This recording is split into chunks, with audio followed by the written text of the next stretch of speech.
Samadhi is an ancient Sanskrit word for which there's no modern equivalent.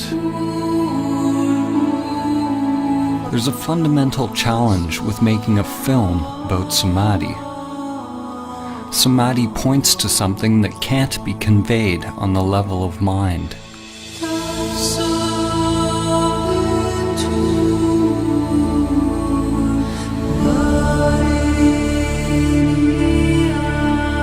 This film is simply the outer manifestation of my own inner journey. The intention is not to teach you about Samadhi or provide information for your mind, but to inspire you to directly discover your true nature.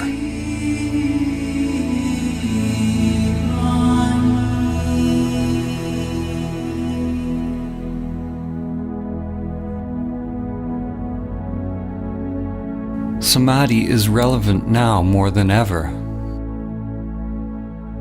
We are at a time in history where we have not only forgotten Samadhi, but we've forgotten what we forgot.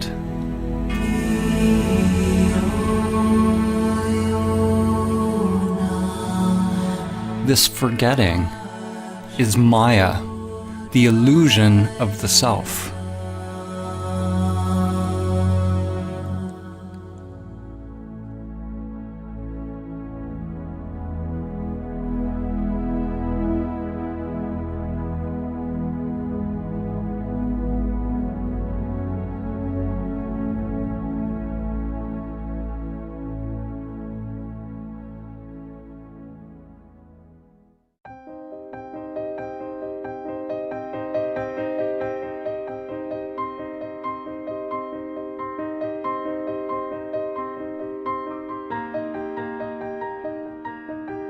As humans, most of us live immersed in our daily lives, with little thought of who we are, why we are here, or where we're going.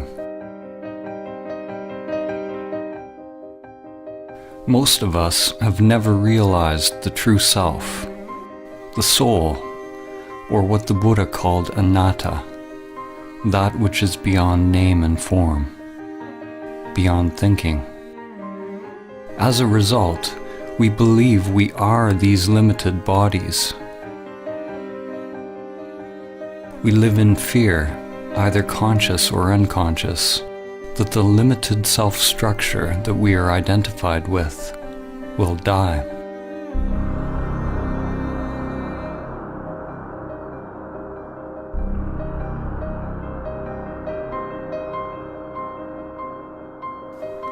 In today's world, the vast majority of people who are engaged in religious or spiritual practices, such as yoga, prayer, meditation, chanting, or any kind of ritual, are practicing techniques which are conditioned, which means they are just part of the ego construct.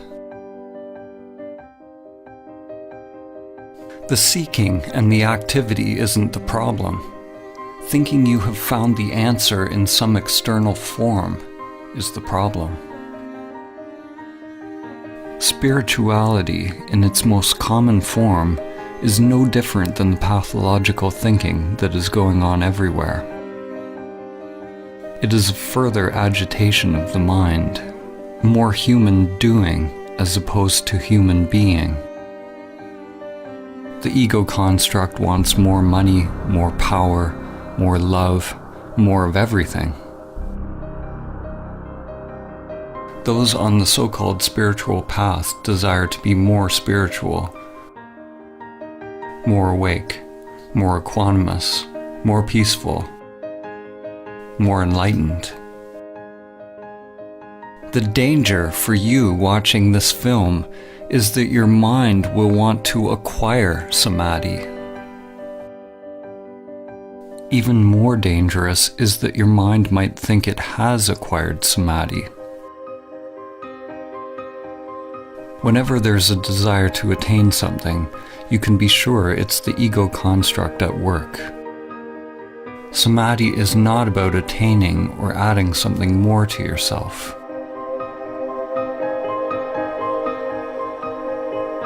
To realize Samadhi is to learn to die before you die. Life and death are like yin and yang, an inseparable continuum, endlessly unfolding with no beginning and no end. When we push away death, we also push away life. When you experience the truth directly of who you are, there's no longer any fear of life or death. We're told who we are by our society and our culture. And at the same time, we're slaves to the deeper unconscious biological craving and aversion that governs our choices.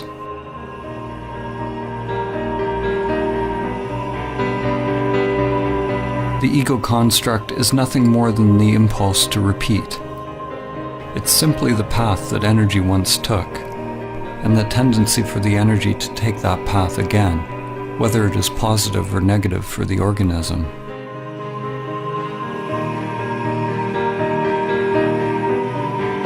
There are endless levels of memory or mind, spirals within spirals.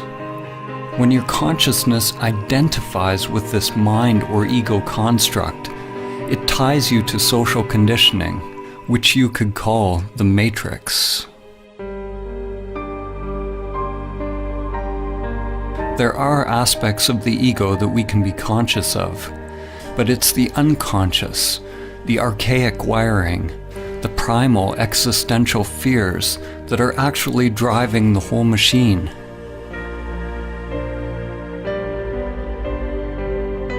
Endless patterns of grasping towards pleasure and avoidance of pain are sublimated into pathological behaviors. Our work, our relationships,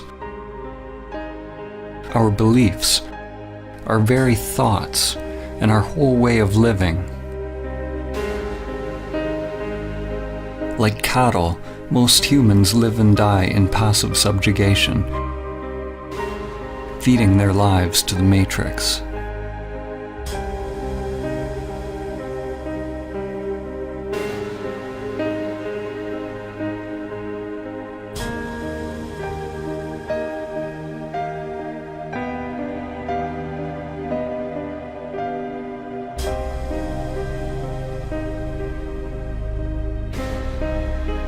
We live lives locked into narrow patterns, lives often filled with great suffering, and it never occurs to us that we can actually become free.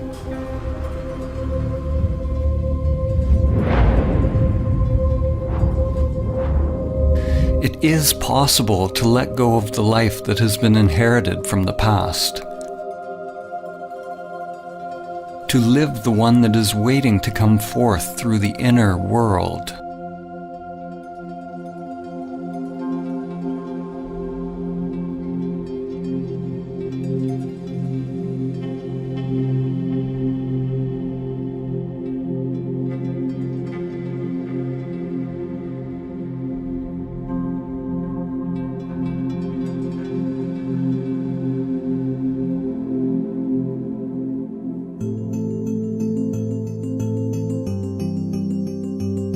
We were all born into this world with biological conditioned structures, but without self-awareness. Often, when you look into a young child's eyes, there's no trace of self, only luminous emptiness. The person one grows into is a mask worn over consciousness. Shakespeare said, "All the world's a stage, and all the men and women merely players."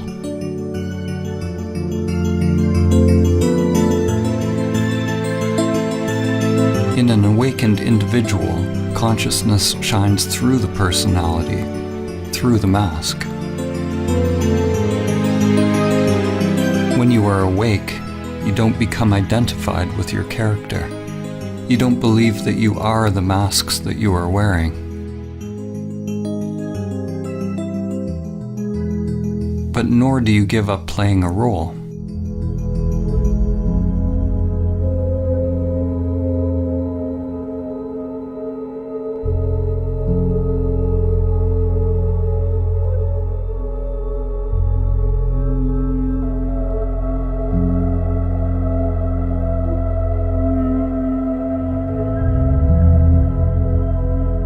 When we are identified with our character, our persona, this is Maya, the illusion of the self.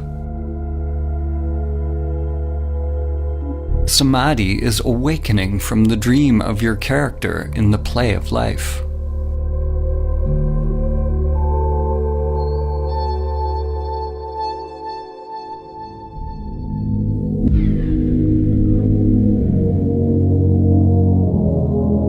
"2,400 years after Plato wrote the Republic, humanity is still making its way out of Plato's cave. In fact, we may be more transfixed by illusions than ever.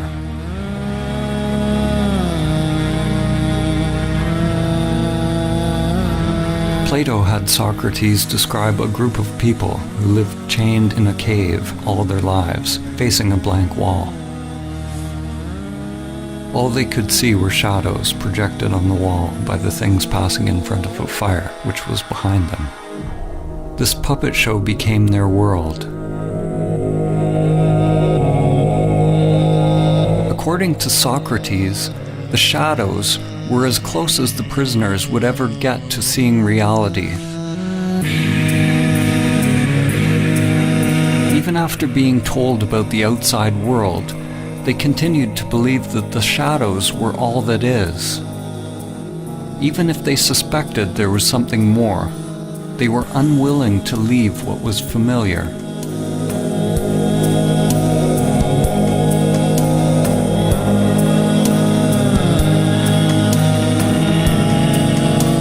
Humanity today is like the people who have only seen the shadows on the cave wall. The shadows are analogous to our thoughts.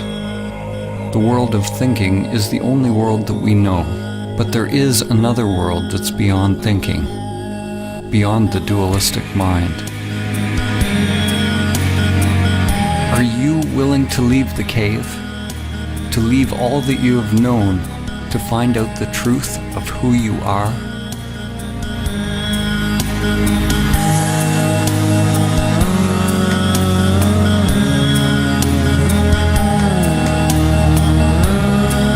In order to experience Samadhi, it's necessary to turn attention away from the shadows, away from the thoughts, towards the light. When a person is only used to darkness, then they must gradually become accustomed to the light.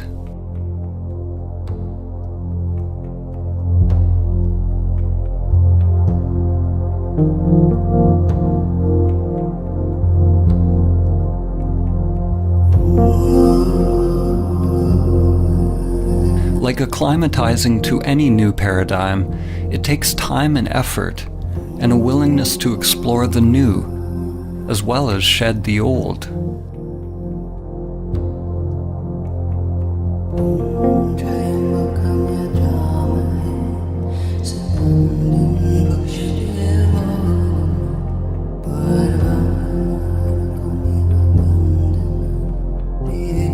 The mind can be likened to a trap for consciousness, a labyrinth or a prison.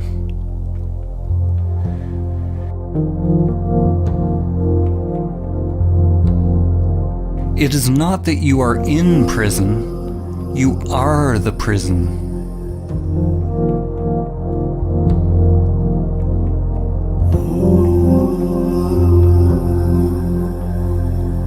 The prison is an illusion. If you are identified with an illusory self, then you are asleep.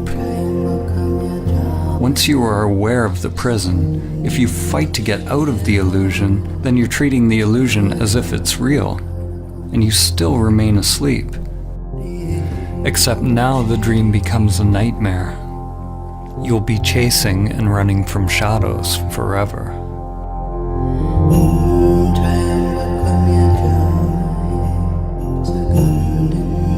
Samadhi is awakening from the dream of the separate self, or the egoic construct.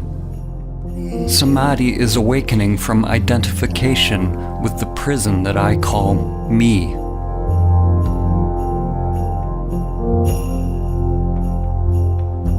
You can never actually be free because wherever you go, your prison is there.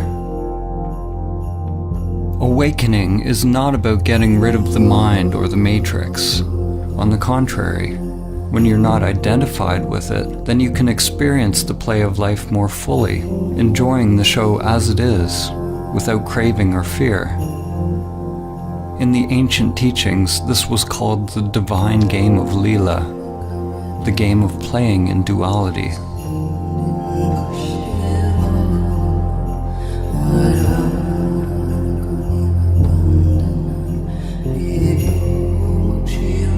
Human consciousness is a continuum.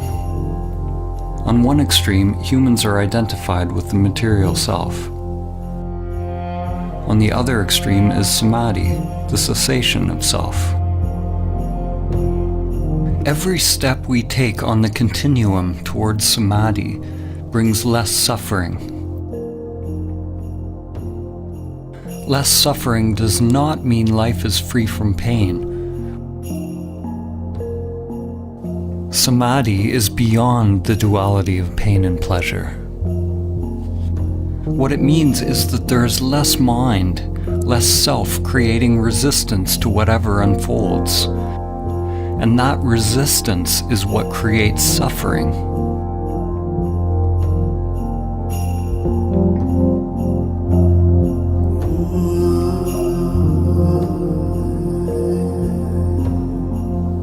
Realizing Samadhi even once allows you to see what is at the other end of the continuum, to see that there is something other than the material world and self-interest. When there is an actual cessation of the self-structure in Samadhi, there is no egoic thought, no self, no duality, yet there is still the I am, anatta, or no self. In that emptiness is the dawn of prajna, or wisdom. The understanding that the immanent self is far beyond the play of duality, beyond the entire continuum. The immanent self is timeless, unchanging, always now. Enlightenment is the merging of the primordial spiral, the ever-changing manifested world, or lotus, in which time unfolds, with your timeless being. Your inner wiring grows like an ever-unfolding flower as you disidentify with the self, becoming a living bridge between the world of time and the timeless.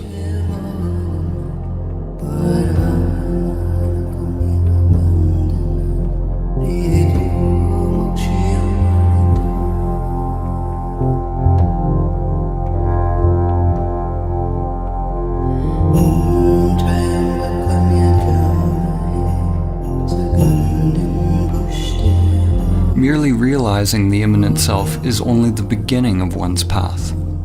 Most people will have to experience and lose Samadhi countless times in meditation before they are able to integrate it into other facets of life. It's not unusual to have profound insights into the nature of your being during meditation or self-inquiry, only to find yourself once again falling back into old patterns, forgetting the truth of who you are.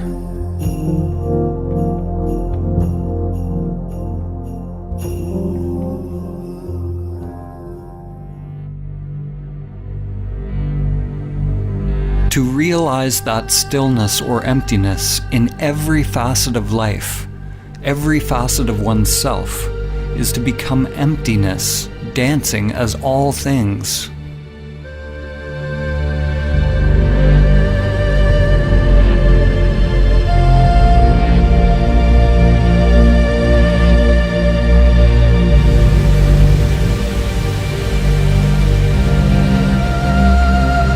Stillness is not something separate from movement.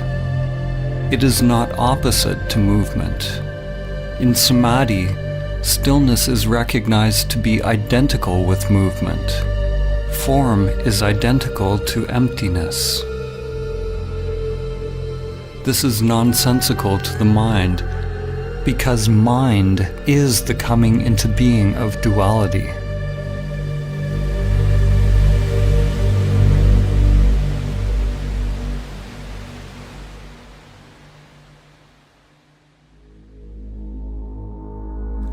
René Descartes, the father of Western philosophy, is famous for the saying, "I think, therefore I am." No other phrase more clearly encapsulates the fall of civilization and the full-scale identification with the shadows on the cave wall. Descartes' error, like the error of almost all humans, was the equating of fundamental being with thinking.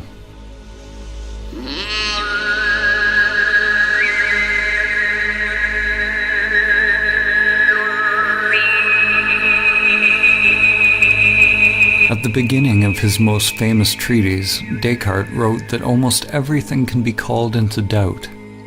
He can doubt his senses and even his thoughts.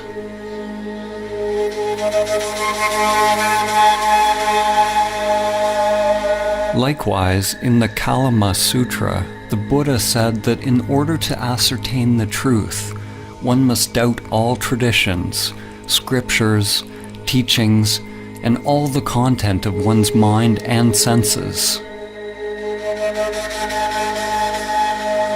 Both of these men started with great skepticism, but the difference was that Descartes stopped inquiring at the level of thinking, while the Buddha went deeper. He penetrated beyond the deepest levels of the mind.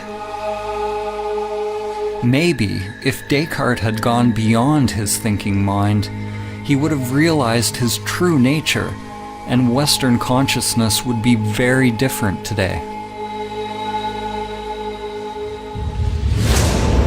Instead, Descartes described the possibility of an evil demon that could be keeping us under a veil of illusion. Descartes did not recognize this evil demon for what it was.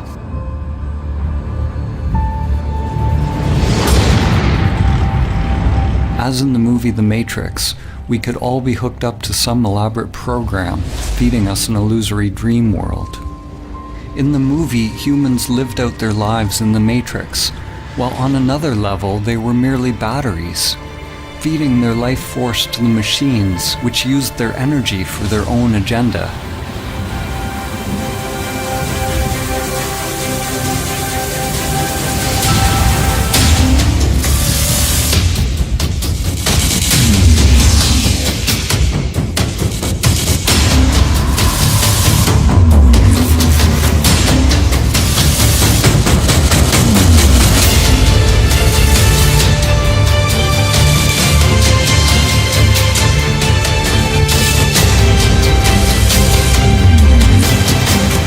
Always want to blame something outside themselves for the state of the world or for their own unhappiness, whether it's a person, a particular group or country, religion, or some kind of controlling Illuminati, like Descartes' evil demon or the sentient machines in the Matrix.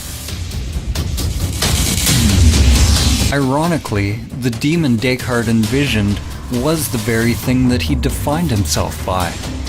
When you realize Samadhi, it becomes clear that there is a controller. There is a machine, an evil demon leeching your life day after day. The machine is you.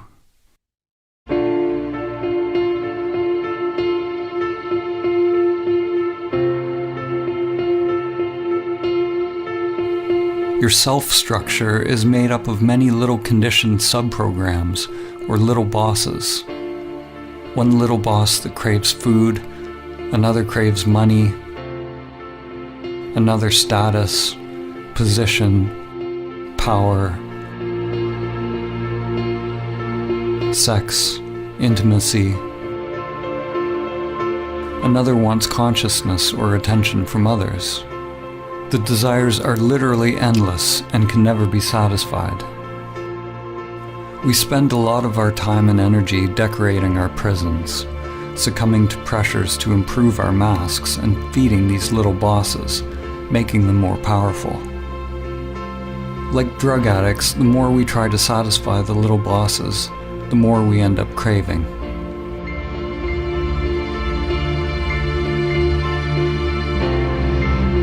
The path to freedom is not self-improvement, or somehow satisfying the self's agenda, but it's a dropping of the self's agenda altogether.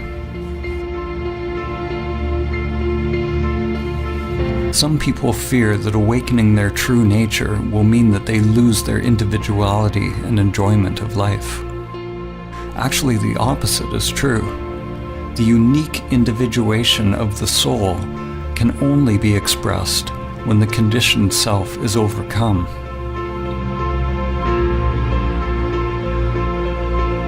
Because we remain asleep in the matrix, most of us never find out what the soul actually wants to express.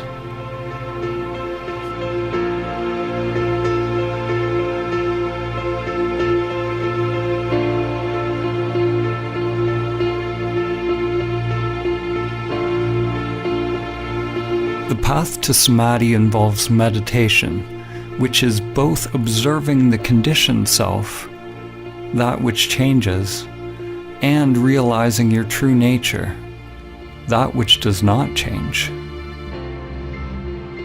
When you come to your still point, the source of your being, then you await further instructions without any insistence on how your outer world has to change. Not my will, but higher will be done.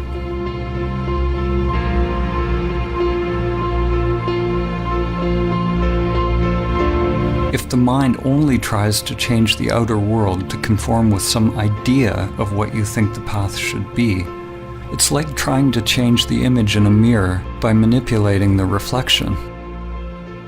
To make the image in a mirror smile, you obviously can't manipulate the reflection. You have to realize the you that is the authentic source of the reflection. Once you realize the authentic self, it doesn't mean that anything on the outside necessarily needs to change. What changes is the conscious, intelligent inner energy, or prana, which is freed from conditioned patterns and becomes available to be directed by the soul. You can only become aware of the soul's purpose when you are able to watch the conditioned self and its endless pursuits, and let them go.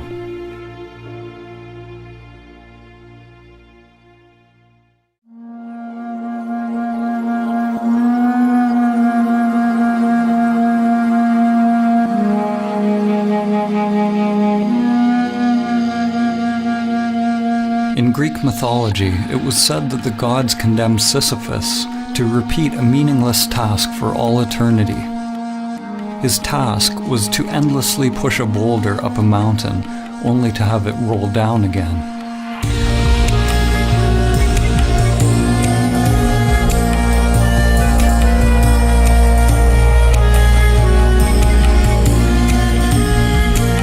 The French existentialist and Nobel Prize-winning author Albert Camus saw the situation of Sisyphus as a metaphor for humanity. He asked the question, how can we find meaning in this absurd existence?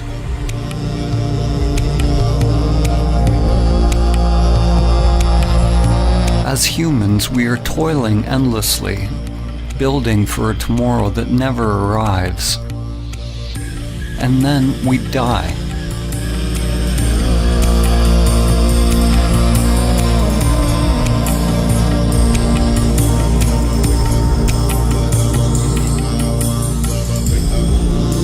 If we truly realize this truth, then we will either go mad if we are identified with our egoic personas,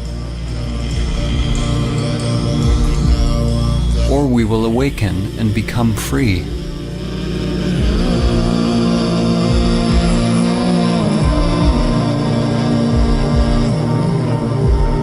We can never succeed in the outer struggle because it's just a reflection of our inner world.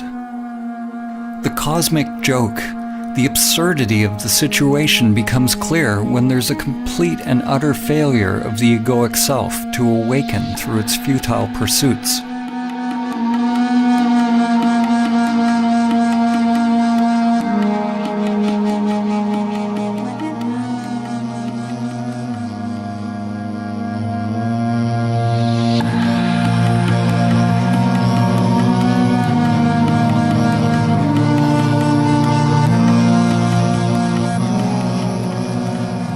In Zen, there is a saying, before enlightenment, chop wood, carry water. After enlightenment, chop wood, carry water.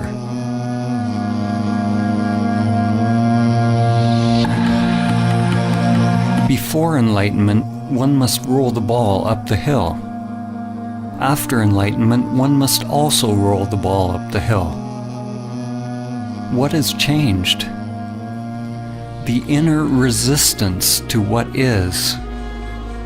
The struggle has been dropped, or rather, the one who struggles has been realized to be illusory. The individual will, or individual mind, and divine will, or higher mind, are aligned.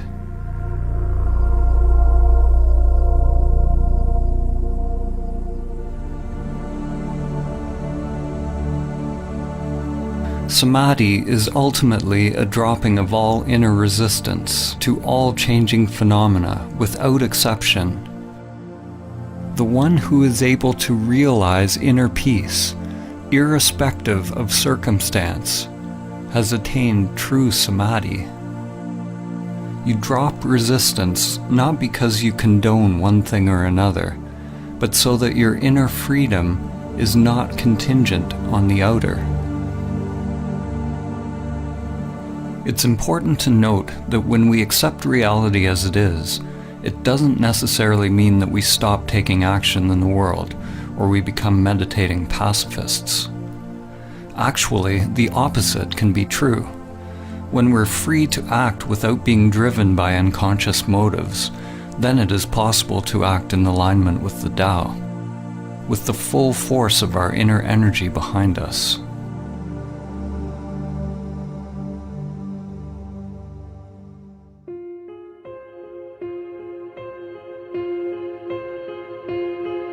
Many will argue that in order to change the world and bring about peace, we need to fight harder against our perceived enemies.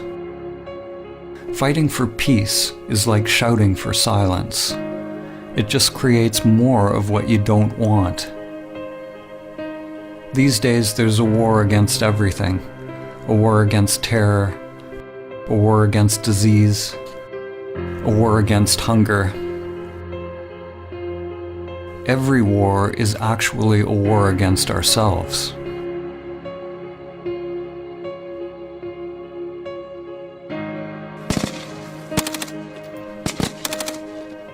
The fight is part of a collective delusion. We say that we want peace, but we continue to elect leaders who engage in war. We lie to ourselves, saying that we are for human rights, but continue to buy products made in sweatshops. We say we want clean air, but we continue to pollute. We want science to cure us of cancer, but won't change our self-destructive habitual behaviors that make us more likely to be sick. We delude ourselves that we are promoting a better life. We don't want to see our hidden parts that are condoning suffering and death.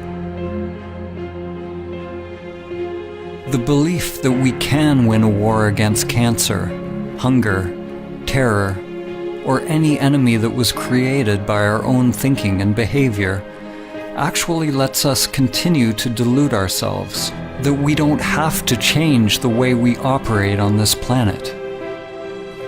The inner world is where the revolution must first take place. Only when we can directly feel the spiral of life within will the outer world come into alignment with the Tao. Until then, anything we do will add to the chaos already created by the mind. War and peace arise together in an endless dance. They are one continuum. One half cannot exist without the other. Just as light cannot exist without dark, and up cannot exist without down. The world seems to want light without darkness, fullness without emptiness, happiness without sadness.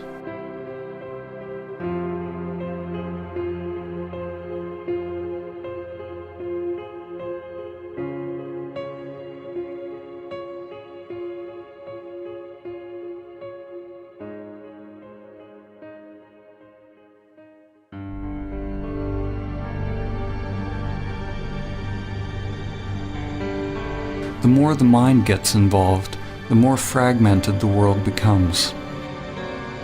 Every solution that comes from the egoic mind is driven by the idea that there is a problem, and the solution becomes an even greater problem than what it was trying to solve. What you resist persists.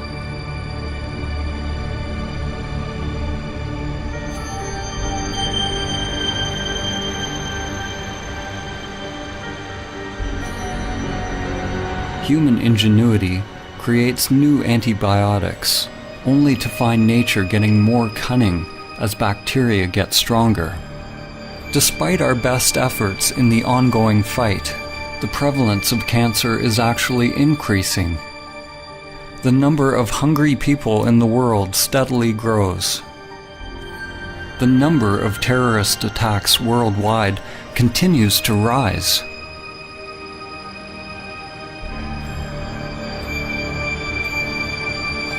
What's wrong with our approach? Like the sorcerer's apprentice from Goethe's poem, we have taken hold of a great power, but we do not have the wisdom to wield it.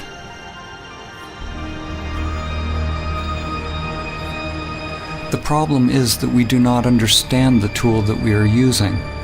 We do not understand the human mind and its proper role and purpose.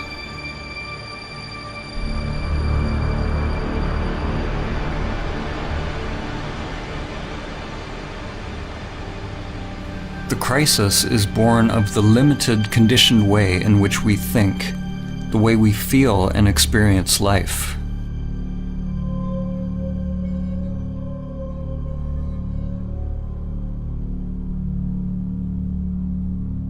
Our rationalism has robbed us of our ability to recognize and experience the wisdom of many ancient cultures. Our egoic thinking has robbed us of the ability to feel the depth and profound sacredness of life, the numinosity of life, and to realize entirely different levels of consciousness, which are now almost lost to humanity.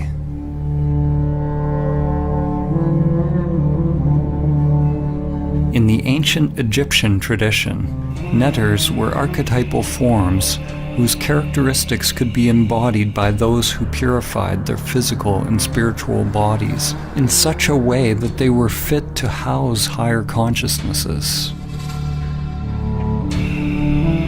The original netter, or the divine principle of this wisdom, was known as Thoth, or Tehuti, often depicted as a scribe with the head of a bird or ibis, and represented the origin of all knowledge and wisdom.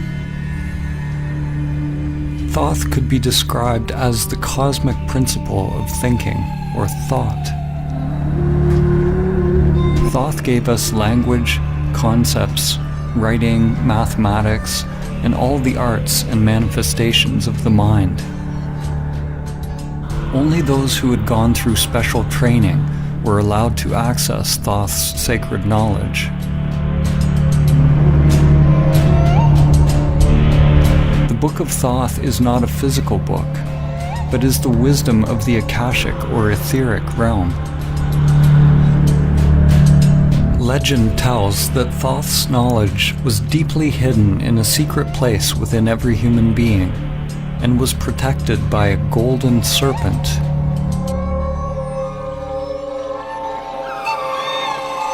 The archetypal or perennial myth of the serpent or dragon guarding a treasure is one that permeates many cultures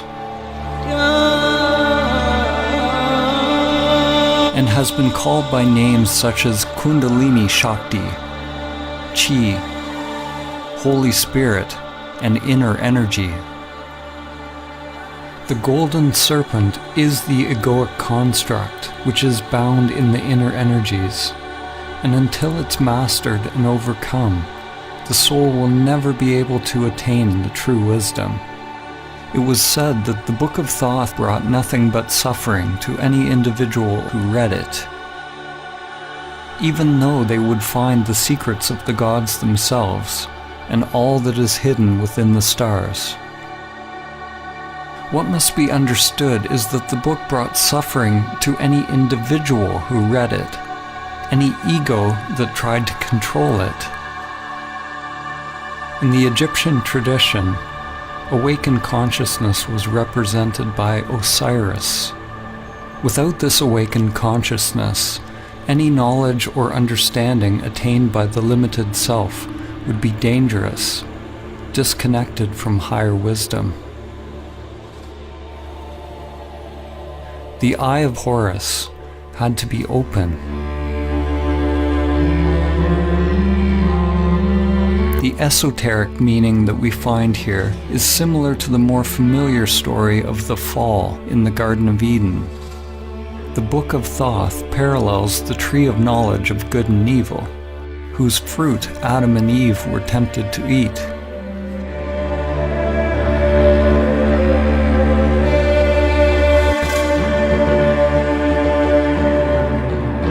Humanity, of course, has already eaten the forbidden fruit, already opened the Book of Thoth, and has been cast out of the garden. The serpent is a metaphor for the primordial spiral that extends from the microcosm to the macrocosm.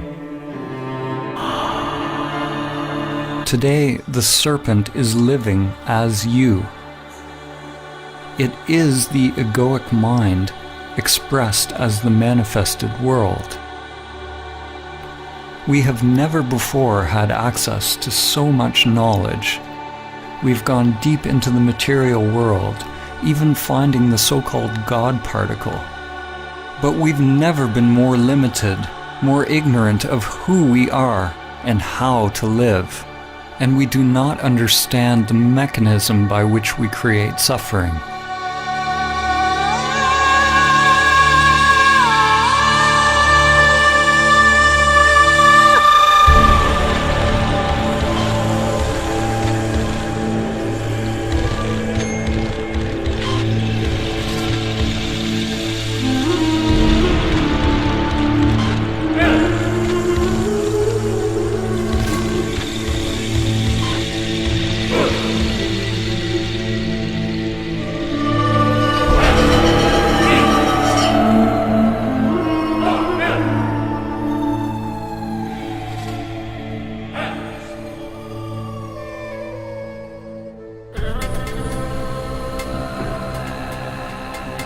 Our thinking has created the world as it is now.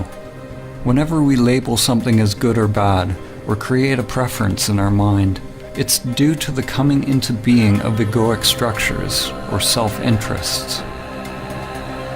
The solution is not to fight for peace or conquer nature, but to simply recognize the truth that the very existence of the ego structure creates duality, a split between self and other, mine and yours, man and nature, inner and outer. The ego is violence. It requires a barrier, a boundary from the other in order to be. Without the ego, there's no war against anything. There's no hubris. There's no overreaching nature to create profit. These external crises in our world reflect a serious inner crisis. We don't know who we are. We are completely identified with our egoic identities, consumed by fears, and are cut off from our true nature. Races, religions, countries, political affiliations, and any group that we belong to all reinforce our egoic identities. Almost every group that exists on the planet today wants to claim its perspective as true and correct, as we do on an individual level. By claiming the truth as its own, the group perpetuates its own existence, in the same way that an ego or self-structure defines itself against other. Now, more than ever, different realities and polarized belief systems are coexisting on Earth. It is possible for different people to experience completely different thoughts and emotional reactions to the very same external phenomena. In the same way, samsara and nirvana, or heaven and hell, are two different dimensions occupying the very same world.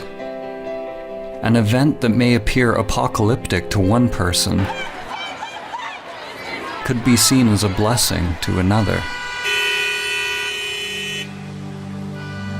So what is becoming obvious is that your external circumstances don't have to affect your inner world in any particular way. To realize Samadhi is to become a self-propelled wheel, to become autonomous, a universe unto oneself. Your experience of life is not contingent on changing phenomena. An analogy can be made with Metatron's cube. Metatron is mentioned in various ancient Christian, Islamic, and Jewish texts, and is archetypally related to the Egyptian Neter Thoth, as well as Hermes Trismegistus of Greece. Metatron is intimately connected with the Tetragrammaton.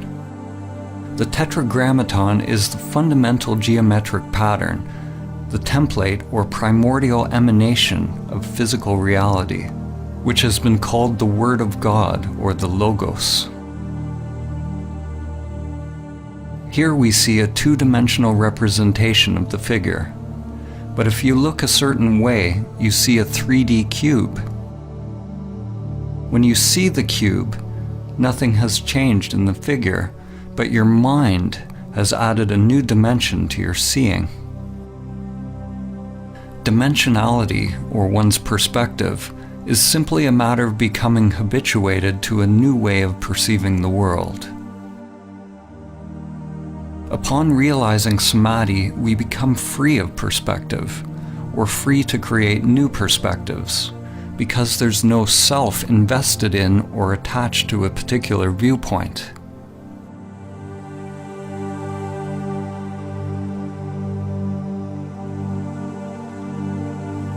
The greatest minds in human history have often pointed to levels of thought beyond the limited self-structure. Einstein said, "The true measure of a human being is determined primarily by the measure and sense in which he has attained liberation from the self." So it's not that thinking in the existence of the self is bad. Thinking is a wonderful tool when the mind is in service to the heart. In Vedanta, it is said that the mind makes a good servant, but a poor master.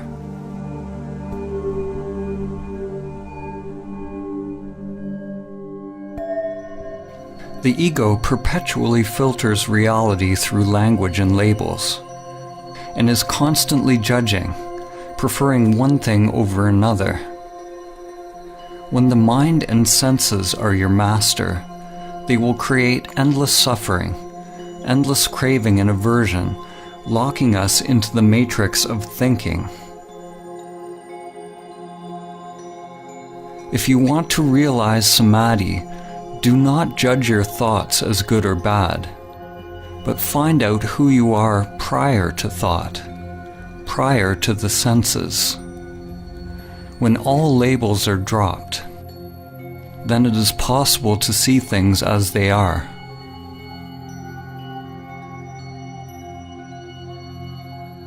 The moment a child is told what a bird is, if they believe what they're told, then they never see a bird again. They only see their thoughts.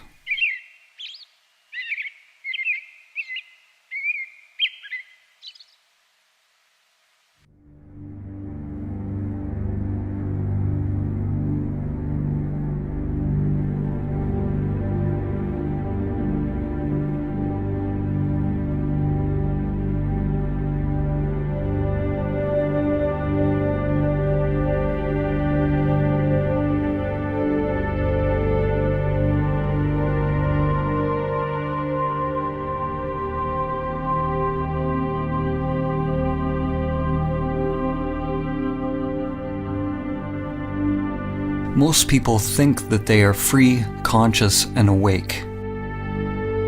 But if you believe you are already awake, then why would you do the difficult work to attain what you believe you already have? Before it becomes possible to awaken, it is necessary to accept that you are asleep, living in the matrix. Examine your life honestly without lying to yourself.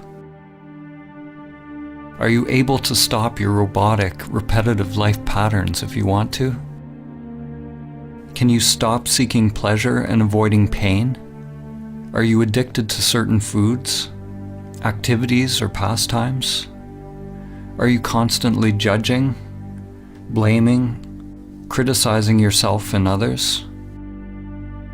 Does your mind incessantly seek out stimulus, or are you completely fulfilled just being in silence?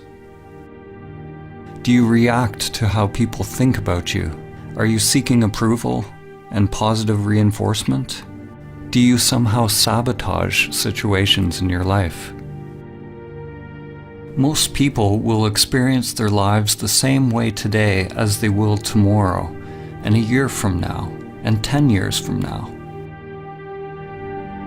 When you begin to observe your robot-like nature, you become more awake. You begin to recognize the depth of the problem. You are completely and utterly asleep, lost in a dream. Like the inhabitants of Plato's cave, most who hear this truth will not be willing or capable of changing their lives because they are attached to their familiar patterns. We go to great lengths justifying our patterns, burying our heads in the sand rather than facing the truth. We want our saviors, but we are not willing to get up on the cross ourselves. What are you willing to pay to be free? Realize that if you change your inner world, you must be prepared to change the outer life. Your old structure and your old identity must become the dead soil out of which new growth comes.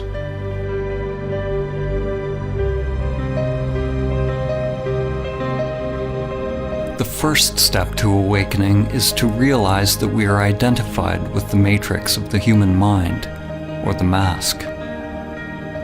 Something within us must hear this truth and be roused from its slumber. There's a part of you, something timeless, that has always known the truth.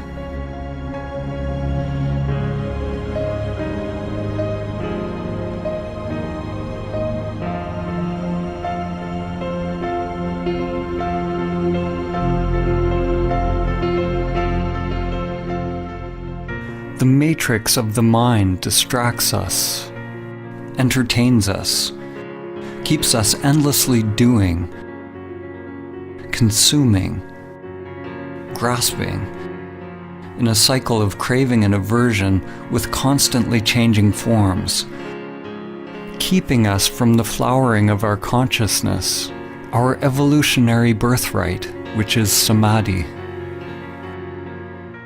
Pathological thinking is what passes for normal life.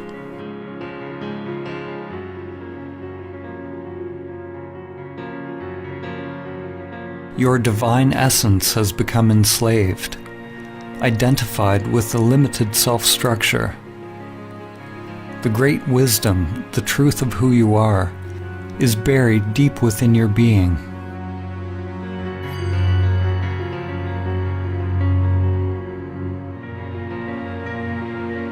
J. Krishnamurti said, "It is no measure of one's health to be well adjusted to a profoundly sick society."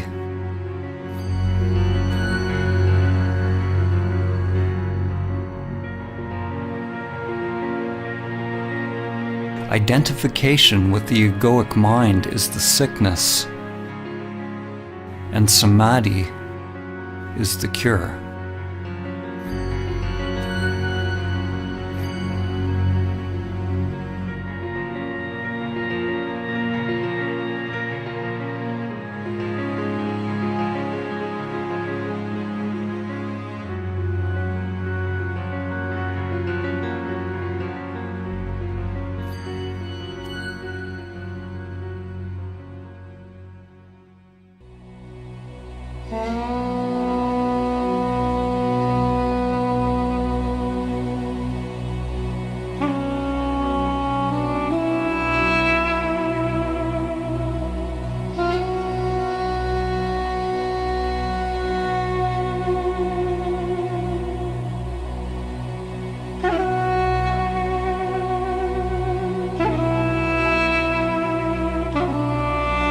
The world's greatest spiritual teachers, from ancient to modern times, have shared the view that the deepest truth of our being is not the property of one particular religion or spiritual tradition, but can be found within the heart of each person.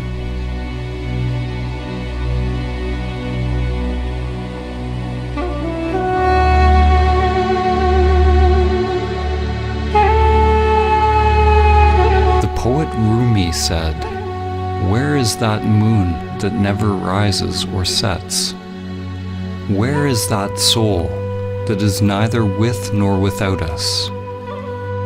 Don't say it is here or there. All creation is that, but for the eyes that can see."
In the story of the Tower of Babel, humanity fragmented into countless languages, beliefs, cultures, and interests. Babel means literally the gate of God. The gate is our thinking mind, our conditioned structures. For those who come to realize their true nature, their essence beyond name and form, they are initiated into the great mystery of what lies beyond the gate.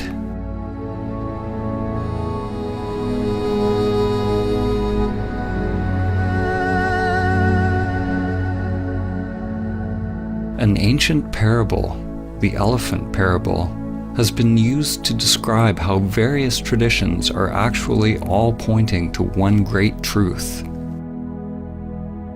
A group of blind people are each touching a different part of an elephant, getting a certain impression of what an elephant is. The person standing at the elephant's leg describes the elephant as being like a tree. The person at the tail says the elephant is like a rope. The elephant is like a spear, says the one standing at the tusk. If one touches the ear, it seems the elephant is like a fan.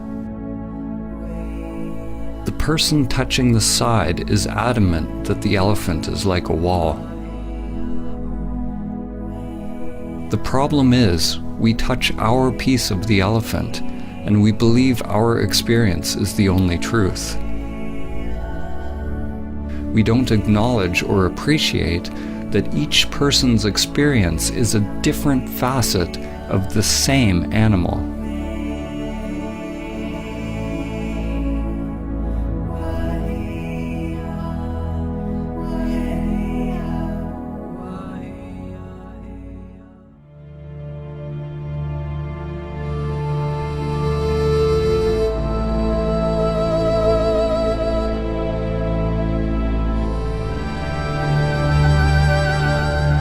Perennial philosophy is an understanding that all spiritual and religious traditions share a single universal truth, a mystical or transcendent reality upon which foundation all spiritual knowledge and doctrine has grown.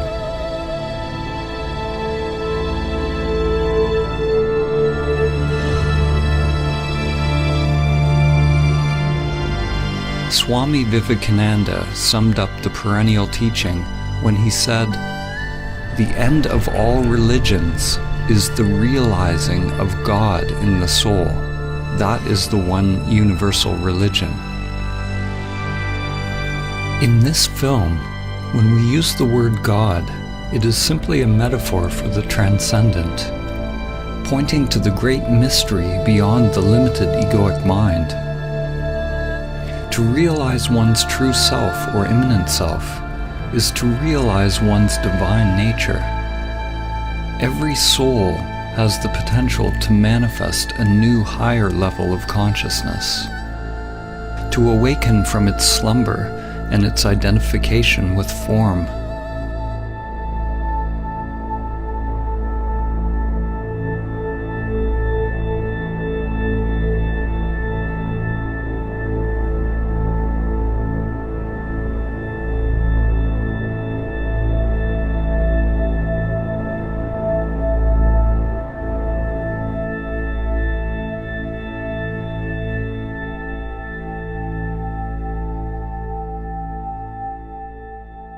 The writer and visionary Aldous Huxley, known for his book Brave New World, also wrote a book which he entitled The Perennial Philosophy, in which he writes about the one teaching that comes back over and over in history, taking the form of the culture in which it is realized.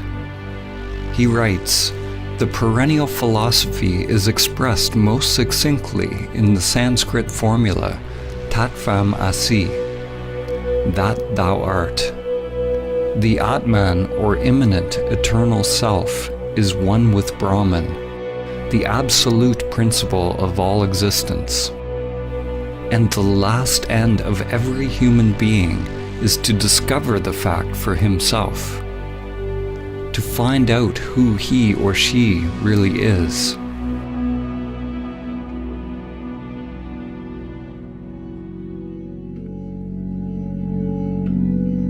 Each tradition is like a facet of a jewel, reflecting a unique perspective of the same truth, while at the same time echoing and illuminating each other.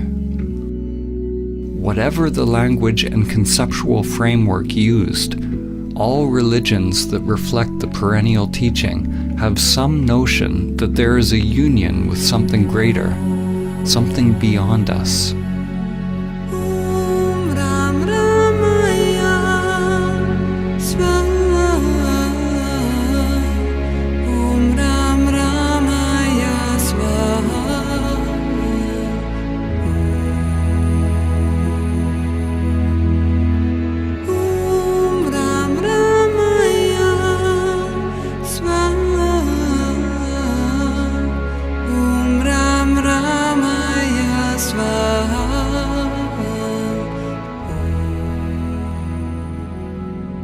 It is possible to learn from and integrate the teachings from one or many sources without identifying a sense of self with them.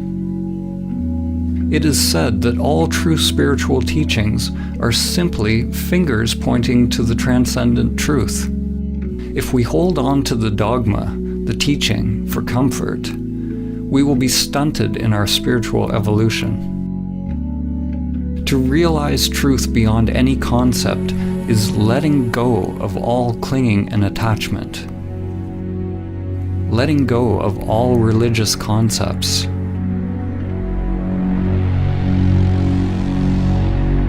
From the ego's perspective, the finger pointing you to Samadhi is pointing straight toward the abyss. St. John of the Cross said, "If one wishes to be sure of the road they tread, one must close their eyes and walk in the dark."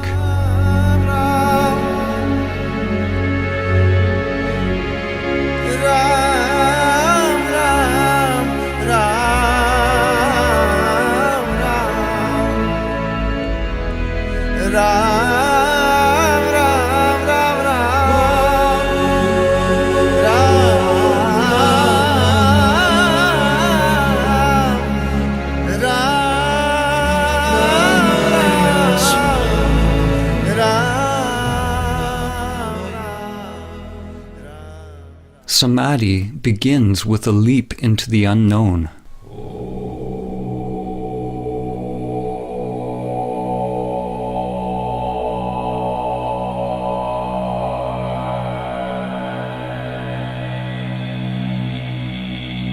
In the ancient traditions, in order to realize Samadhi, it was said that one must ultimately turn consciousness away from all known objects, from all external phenomena, conditioned thoughts and sensations, toward consciousness itself, toward the inner source, the heart or essence of one's being.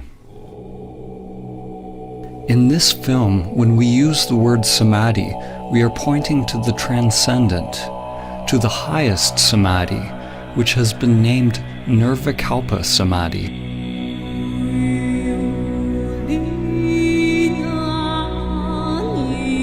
In Nirvikalpa Samadhi, there's a cessation of self-activity, of all seeking and doing. We can only speak about what falls away as we approach it, and what reappears when we return from it. There is neither perception nor non-perception, neither thing nor no thing, neither consciousness nor unconsciousness. It is absolute, unfathomable, and inscrutable to the mind.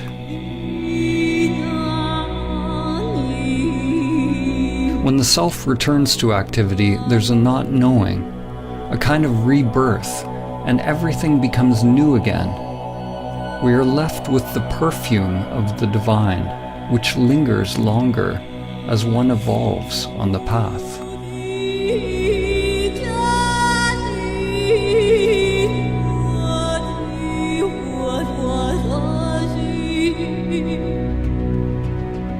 There are numerous types of samadhi described in the ancient traditions, and language has created much confusion over the years. We are choosing to use the word samadhi to point to the transcendent union, but we could have used a word from another tradition just as easily. Samadhi is an ancient Sanskrit term, common to the Vedic, Yogic, and Samkhya traditions of India, and has permeated many other spiritual traditions. Samadhi is the 8th limb of Patanjali's 8 limbs of yoga, and the 8th part of the Buddha's Noble Eightfold Path. The Buddha used the word nirvana, the cessation of vana, or the cessation of self-activity. Patanjali described yoga or samadhi as chitta vritti nirodha, the Sanskrit meaning cessation of the whirlpool or spiral of mind. It is a disentangling of consciousness from the entire matrix or creatrix of mind.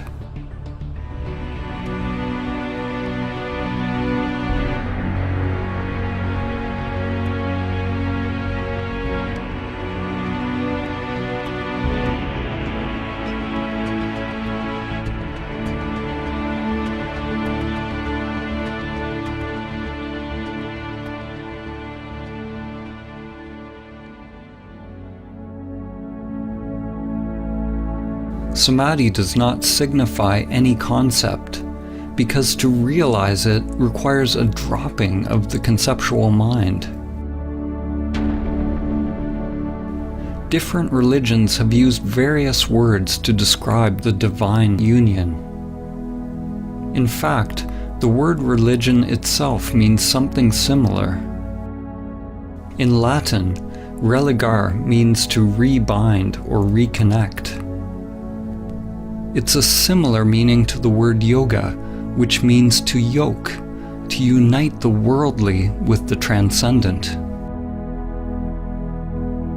In Islam, it is reflected in the ancient Arabic meaning of the word Islam itself, which means submission or supplication to God. It signifies a total humbling or surrender of the self-structure. Christian mystics such as Saint Francis of Assisi, Saint Teresa of Avila, and Saint John of the Cross describe a divine union with God, the kingdom of God within. In the Gospel of Thomas, Christ said, "The kingdom is not here or there. Rather, the kingdom of the Father is spread out upon the earth, and men do not see it."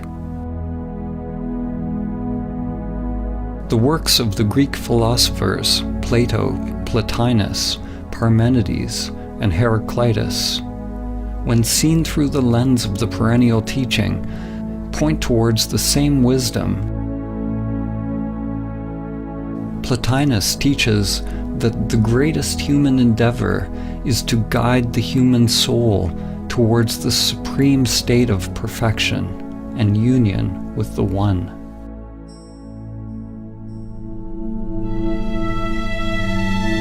The Lakota medicine and holy man, Black Elk, said, "The first peace, which is the most important, is that which comes within the souls of men when they realize their relationship, their oneness with the universe and all its powers, and when they realize that at the center of the universe dwells Great Spirit, and that this center is really everywhere. It is within each of us."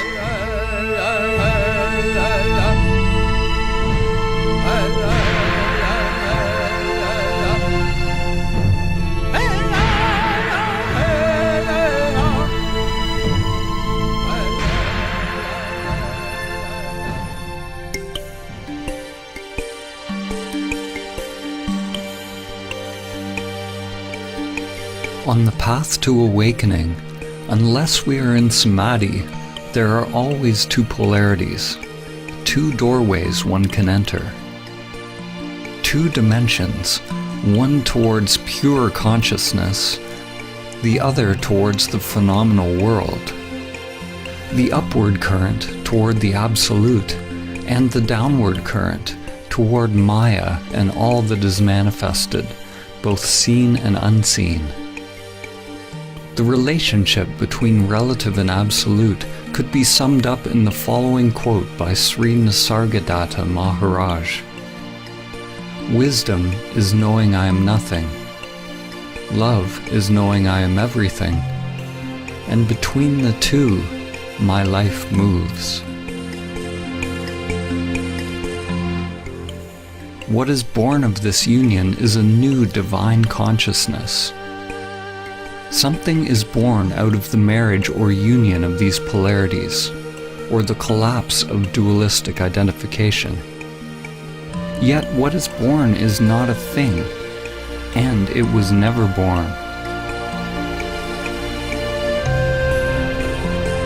Consciousness flowers, creating something new, creating what you could call a perennial trinity.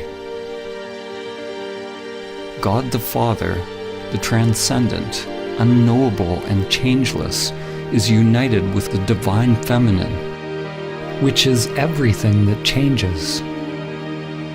This union brings about an alchemical transformation, a kind of death and rebirth. In the Vedic teachings, the divine union is represented by two fundamental forces, Shiva and Shakti. The names and faces of the various gods change throughout history, but their fundamental attributes remain. What is born out of this union is a new divine consciousness, a new way of being in the world. Two polarities inseparably one, a universal energy that is without center, free of limitation. It is pure love. There is nothing to be gained or lost, because it is utterly empty, but absolutely full.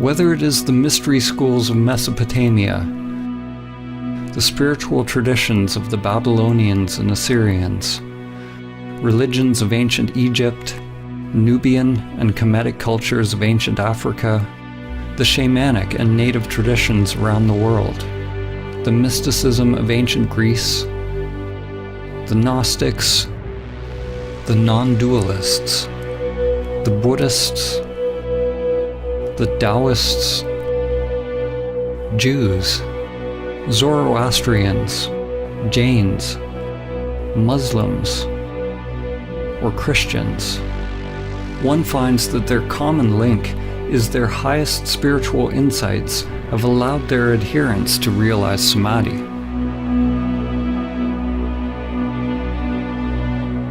The actual word Samadhi means something like to realize the sameness or oneness in all things. It means union. It is uniting all aspects of yourself. But do not mistake intellectual understanding for the actual realization of Samadhi. It is your stillness, your emptiness, that unites all levels of the spiral of life.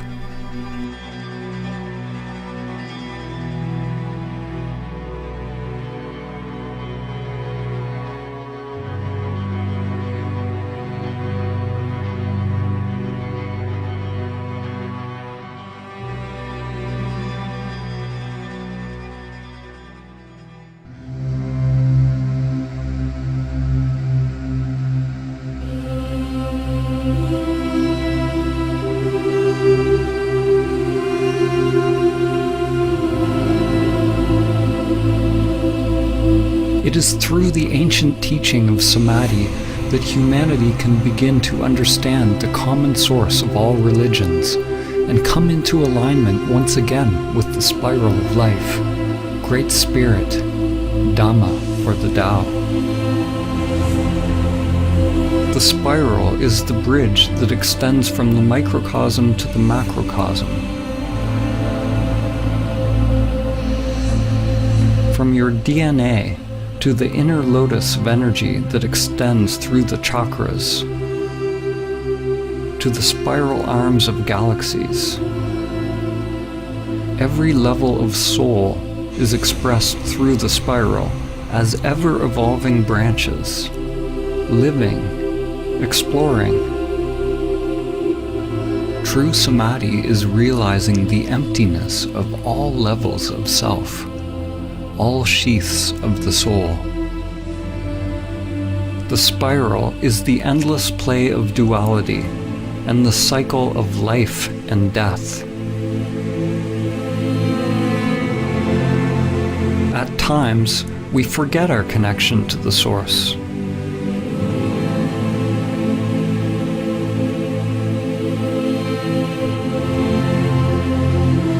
The lens we look through is very small, and we identify with being a limited creature creeping upon the earth, only to once again complete the journey back to the Source, to the center that is everywhere.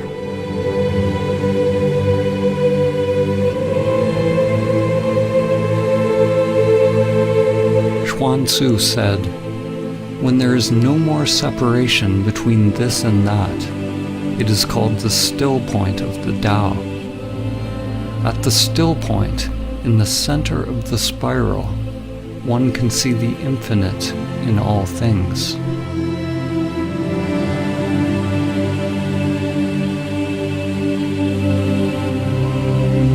The ancient mantra Om Mani Padme Hum has a poetic meaning. One awakens or realizes the jewel within the lotus. Your true nature awakens within the soul, within the world, as the world.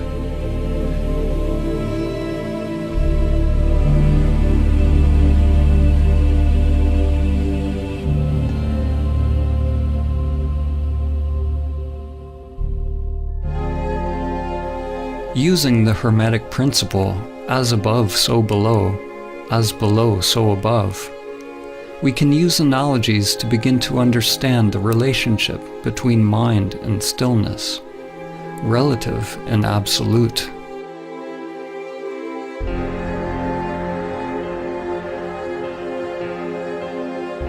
A way to begin to grasp the non-conceptual nature of Samadhi is to use the analogy of the black hole. A black hole is traditionally described as a region of space with a massive gravitational field so powerful that no light or matter can escape. New theories postulate that all objects, from the tiniest microscopic particles to macrocosmic formations like galaxies, have a black hole or mysterious singularity at their center.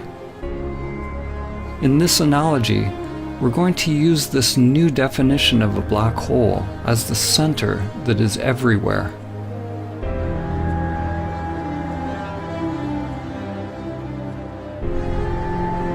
In Zen, there are many poems and koans that bring us face to face with the gateless gate. One must pass the gateless gate to realize Samadhi. An event horizon is a boundary in space-time beyond which events cannot affect an outside observer, which means that whatever is happening beyond the event horizon is unknowable to you. You could say that the event horizon of a black hole is analogous to the gateless gate. It is the threshold between the self and no self. There is no me that passes the event horizon. In the center of a black hole is the one-dimensional singularity containing the mass of billions of suns in an unimaginably small space, effectively an infinite mass, literally a universe in something infinitesimally smaller than a grain of sand. The singularity is something unfathomable, beyond time and space. According to physics, movement is impossible. The existence of things is impossible. Whatever it is, it does not belong to the world of perception. Yet it cannot be described as merely stillness. It is beyond stillness and movement. When you realize the center that is everywhere and nowhere, duality breaks down. Form and emptiness, time and the timeless. One could call it a dynamic stillness, or a pregnant emptiness, within the center of absolute darkness. The Taoist teacher Lao Tzu said, "Darkness within darkness, the gateway to all understanding."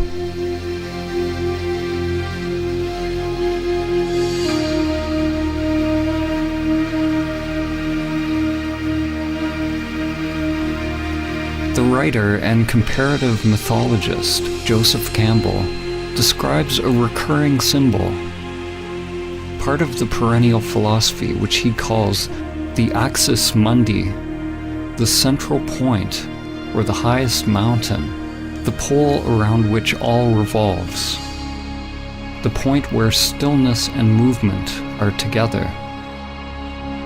From this center, a mighty flowering tree is realized, a Bodhi tree that joins all worlds.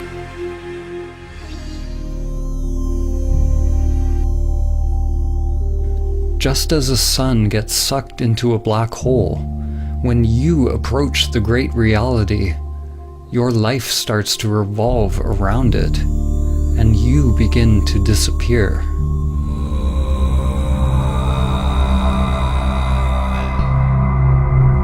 As you approach the immanent self, it can be terrifying to the ego structure.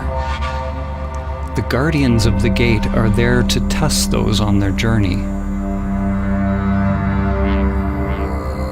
One must be willing to face one's greatest fears, and at the same time accept one's inherent power, to bring light to the unconscious terrors and the hidden beauty within. If your mind is not moved, if there's no self reacting, then all phenomena produced by the unconscious arises and passes away.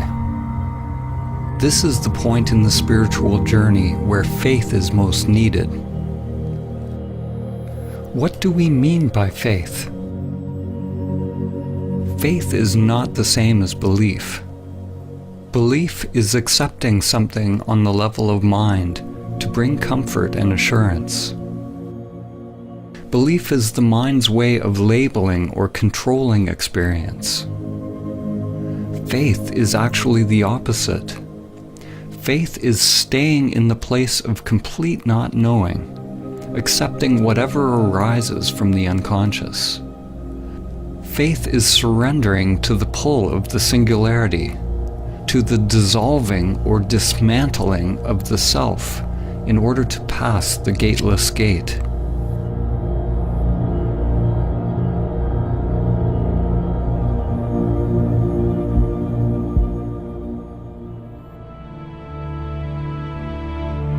The evolution and structure of a galaxy is closely tied to the scale of its black hole, just as your evolution is tied to the presence of the immanent self, the singularity that is your true nature.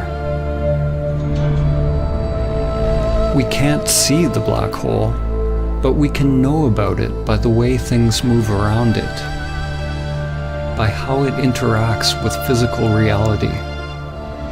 In the same way, we cannot see our true nature. The immanent self is not a thing, but we can observe enlightened action. As the Zen master Suzuki said, there are, strictly speaking, no enlightened people. There is only enlightened activity. We can't see it, just as the eye cannot see itself. We can't see it because it is that by which seeing is possible. Like the black hole, Samadhi is not nothingness, and neither is it a thing.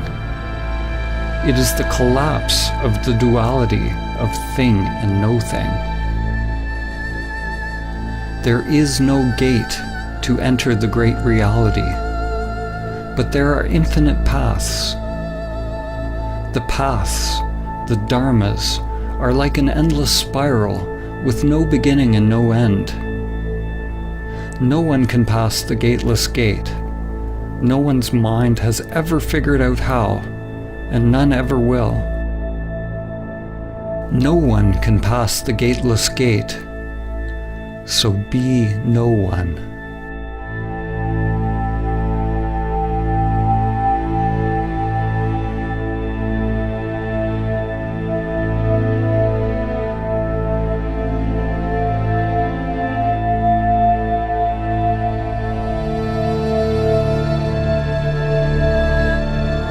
Samadhi is the pathless path, the golden key. It is the end of our identification with the self-structures that separate our inner and outer worlds.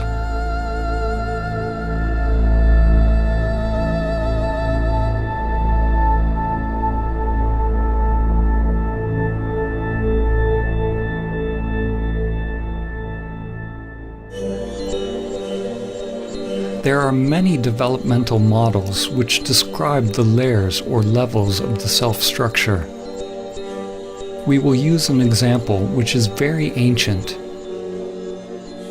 In the Upanishads, the sheaths which cover the Atman or soul are called koshas. Each kosha is like a mirror, a layer of the self-structure, a veil or level of Maya which distracts us from realizing our true nature if we are identified with it. Most people see the reflections and believe that that is who they are. One mirror reflects the animal layer, the physical body.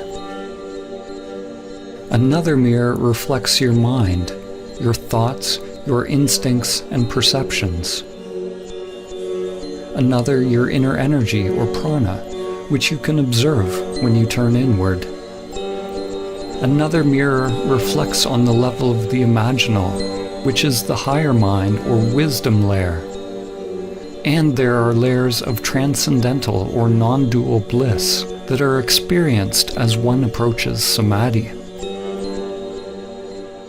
There are potentially countless mirrors or aspects of self that one can differentiate, and they are constantly changing.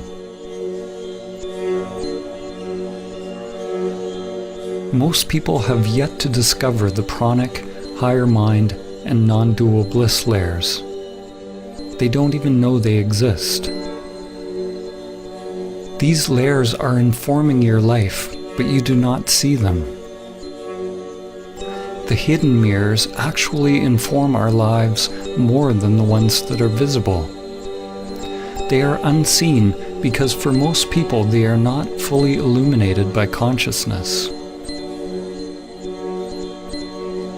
Like Indra's net of jewels, the mirrors all reflect each other, and the reflections reflect every other reflection infinitely. A change on one level simultaneously affects all levels. Some of these mirrors may be left in the shadows, unless we are fortunate enough to have a competent guide to help us shine light upon them. The truth is, we don't know what we don't know. Now, imagine that you shatter all the mirrors. There's nothing reflecting you back to yourself. Where are you? When the mind becomes still, the mirrors cease to reflect. There is no more subject and object. But do not mistake the primordial state for nothingness or oblivion. The immanent self is not something, but neither is it nothing.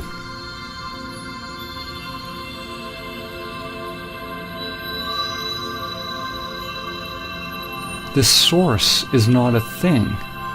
It is emptiness or stillness itself. It is an emptiness that is the source of all things. Form is realized as exactly emptiness. Emptiness is realized as exactly form. This source is the great womb of creation, pregnant with all possibilities.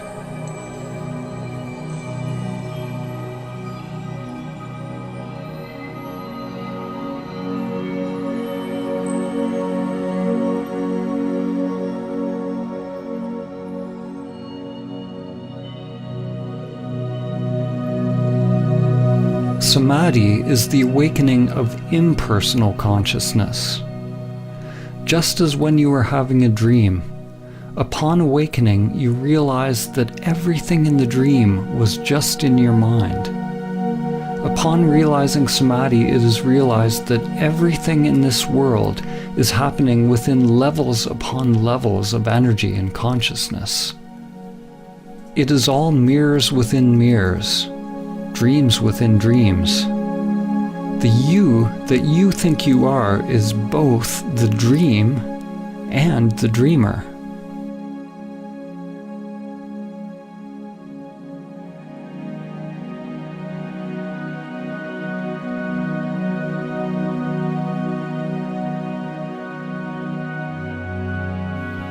Whatever we say in this film, let it go. Don't capture it with the mind. The soul is dreaming the dream of you. The dream is everything that is changing, but it is possible to realize the changeless.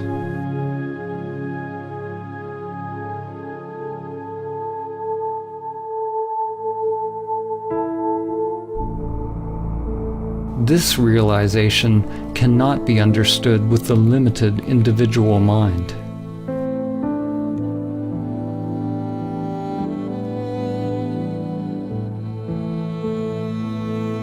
When we return from Nirvikalpa Samadhi, the mirrors begin to reflect again, and it is realized that the world you now think you are living in is actually you.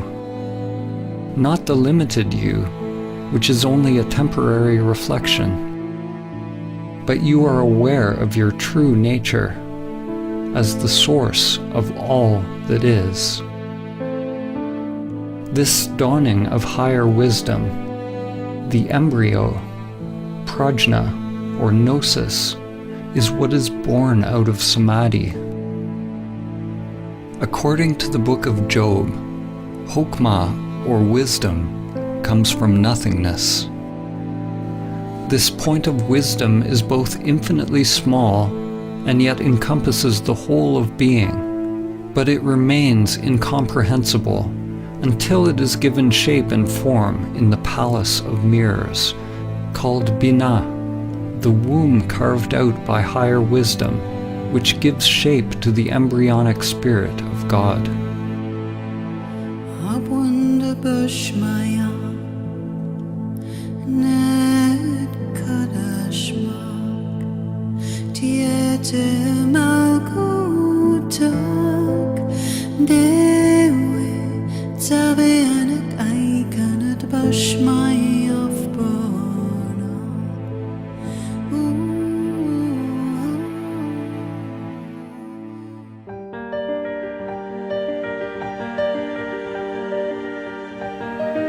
The existence of the mirrors, or the mind's existence, is not a problem. On the contrary, the error or aberration of human perception is that we identify ourselves with it. This illusion that we are the limited self is Maya. The yogic teachings say that to realize Samadhi, one must observe the meditation object until it disappears. Until you disappear into it, or it into you. Although the language in the various traditions is dissimilar, at their root they all point towards a cessation of self-identification and self-centered activity. The Buddha always taught in negative terms. He taught to investigate directly into the working of the self-structure. He didn't say what Samadhi was, except that it was the end of suffering. In Advaita Vedanta, there's a term, neti neti, which means not this, not that. People on the path to self-realization inquire into their true nature, or the nature of Brahman, by first discovering what they are not. Similarly, in Christianity, Saint Teresa of Avila described an approach to prayer based on the negative path, or via negativa, a prayer of quiet, surrender, and union, which is the only way to approach the Absolute. Through this gradual process of stripping away, one drops anything that is not permanent, anything that is changing. The mind, the ego construct, and all phenomena, including the hidden layers of self. The unconscious must become transparent in order to reflect the one source. If there is some deep knowing or some self operating in the unconscious, then our lives remain locked into a labyrinth of hidden patterns that comprise the undiscovered self.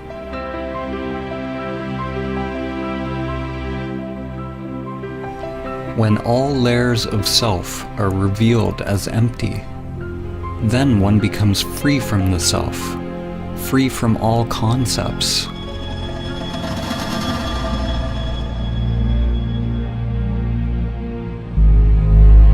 A turning point in your evolution is when you realize you don't know who you are. Who experiences the breath? Who experiences the taste? Who experiences the chant, the ritual, the dance, the mountain? Witness the witness. Observe the observer. At first, when you observe the observer, you will only see the false self. But if you are persistent, it will give way. Inquire directly into who or what experiences. Unblinkingly, piercingly, penetratingly, with the full force of your being.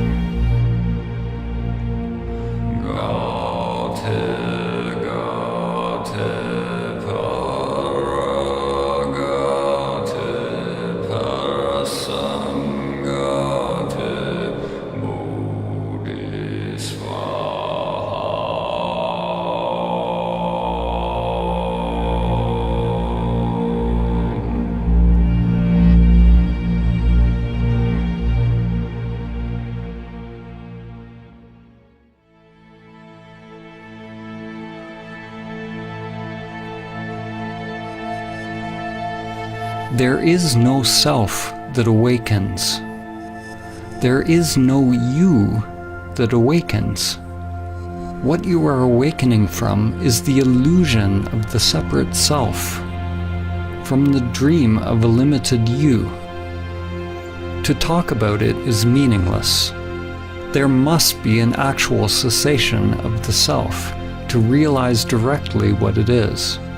And once it is realized, there is nothing that can be said about it. As soon as you say something, you are back in the mind. I have already said too much.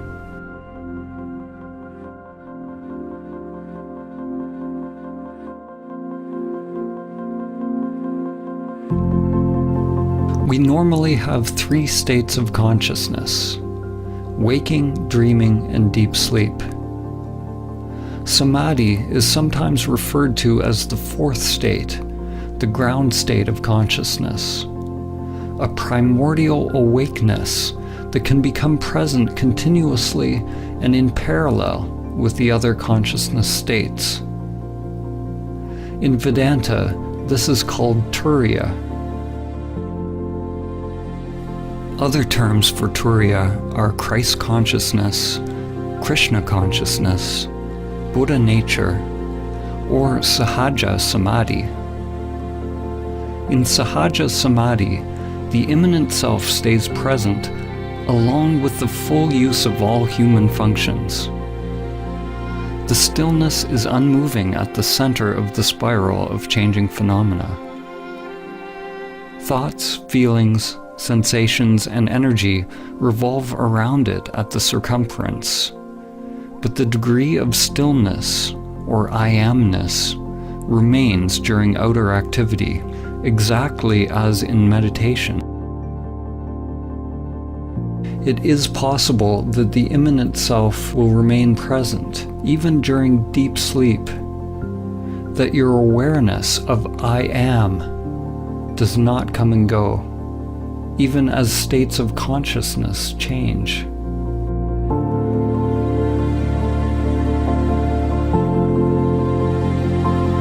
This is yogic sleep. In the Song of Songs, or the Song of Solomon from the Hebrew Bible or Old Testament, it reads, I sleep, but my heart waketh. This realization of the eternal, impersonal consciousness is reflected in the words of Christ when he said, Before Abraham was, I am.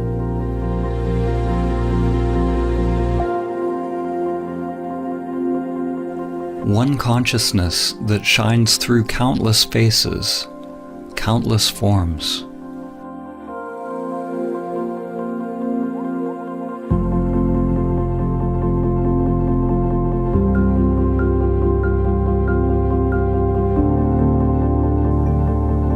At first, it's like a fragile flame born out of the polarities within you.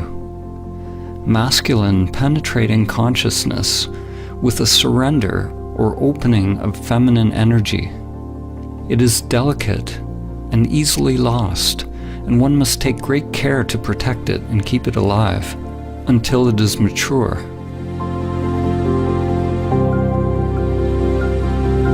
Samadhi is simultaneously a timeless state of consciousness and a stage in an unfolding development process, something organic and growing in time.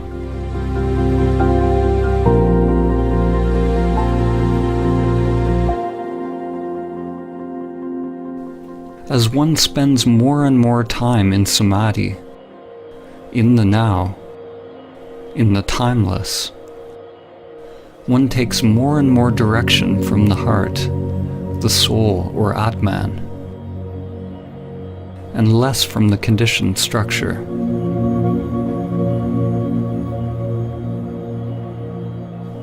This is how one becomes free of the lower mind, free of pathological thinking. The inner wiring changes. Energy no longer flows unconsciously in the old conditioned structures,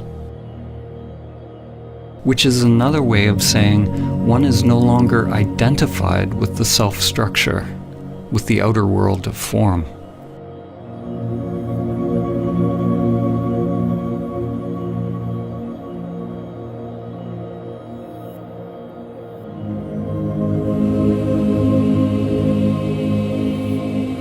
To realize Samadhi requires an effort so great that it becomes a total surrender of oneself, and a surrender so encompassing that it is a complete effort of one's being, all of one's energy. It is a balance of effort and surrender, yin and yang, a sort of effortless effort.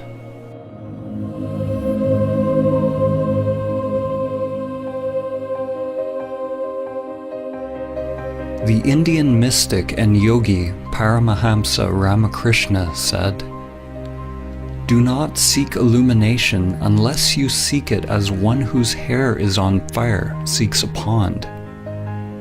You seek it with your whole being. During one's ego-transcending practice, it takes great courage, vigilance, and perseverance to keep the embryo alive. To not fall back into the patterns of the world. It takes a willingness to go against the current, against the inexorable crush of the matrix and the grinding wheels of samsara. Every breath, every thought, every action must be for realizing the source. Samadhi is not realized by effort, nor is it effortless. Let go of effort and non-effort. It's a duality that only exists in the mind. The actual realization of Samadhi is so simple, so undifferentiated, that it is always misconstrued through language, which is inherently dualistic. There is only one primordial consciousness that awakens as the world, but it has been obscured by many layers of mind. Like the sun hidden behind the clouds, as each layer of mind is dropped, one's essence is revealed. As each layer of mind is dropped, people call it a different samadhi. They give names to different experiences or different types of phenomena.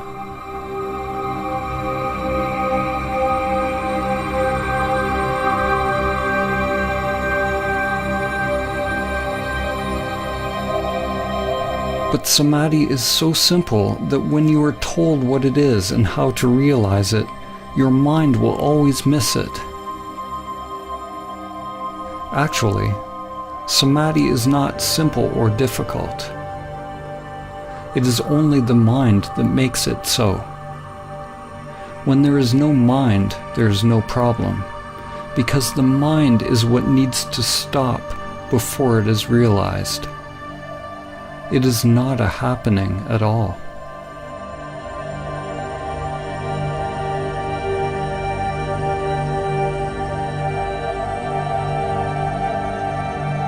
The most concise teaching of Samadhi is perhaps found in this phrase: be still and know.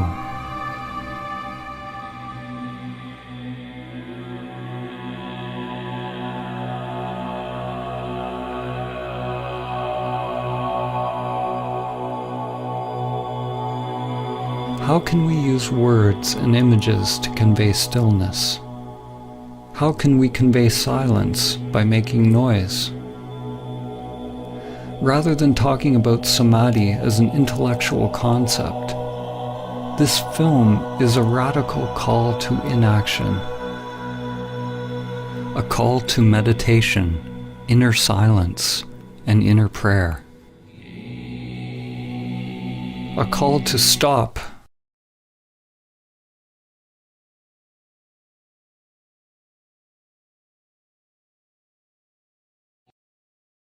Stop everything that is driven by the pathological, egoic mind. Be still and know.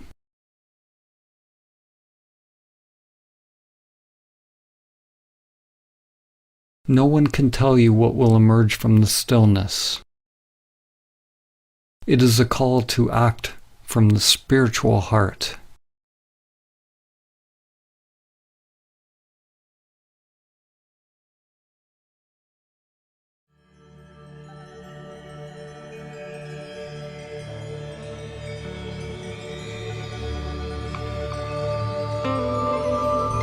It's like remembering something ancient. The soul wakes up and remembers itself. It has been a sleeping passenger, but now the emptiness awakens and realizes itself as all things.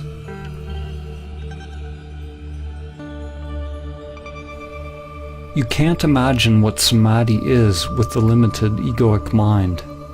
Just as you can't describe to a blind person what color is. Your mind can't know. It can't manufacture it. To realize Samadhi is to see in a different way, not to see separate things, but to recognize the seer.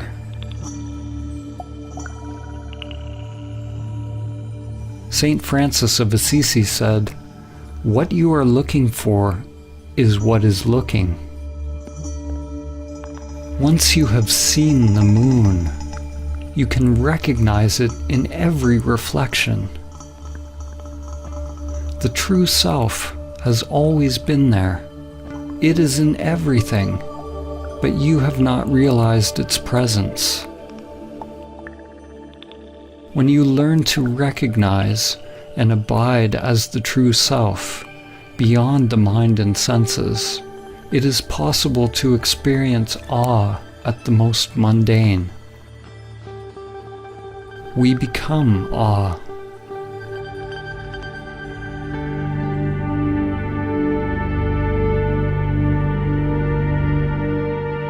Do not try to be free of desires, because wanting to be free of desires is a desire. You can't try to be still, because your very effort is movement. Realize the stillness that is always already present. Be the stillness and know. When all preferences are dropped, the source will be revealed. But do not cling even to the source. The great reality, Tao, is not one, not two. Ramana Maharshi said, "The self is only one. If it is limited, it is the ego. If unlimited, it is infinite and the great reality."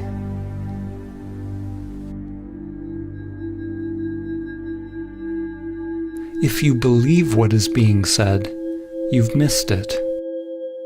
If you disbelieve, you've also missed it. Belief and disbelief operate on the level of mind. They require a knowing. But if you enter into your own investigation, examining all of the aspects of your own being, finding out who is doing the investigating, if you're willing to live by the principle, not my will, but higher will be done, if you're willing to travel beyond all knowing, then you may realize what I've attempted to point towards.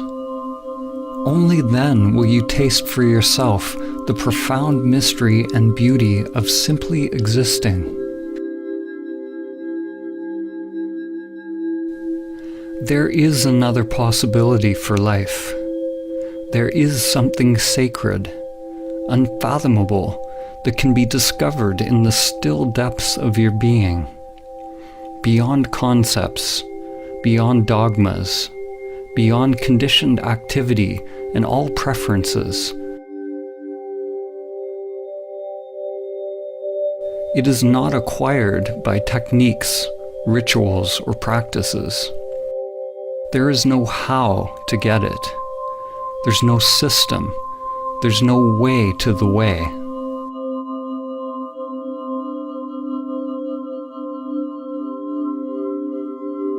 As they say in Zen, it is discovering your original face before you were born. It is not about adding more to yourself.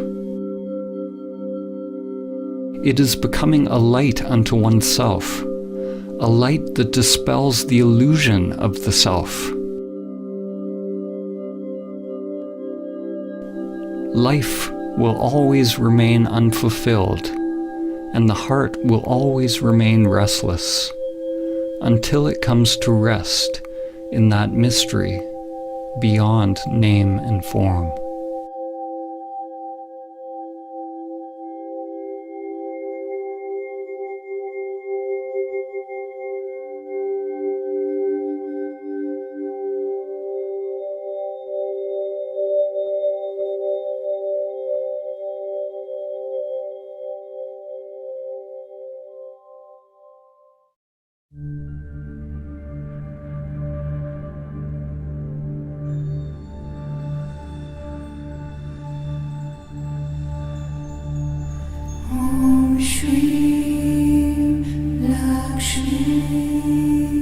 Swaha.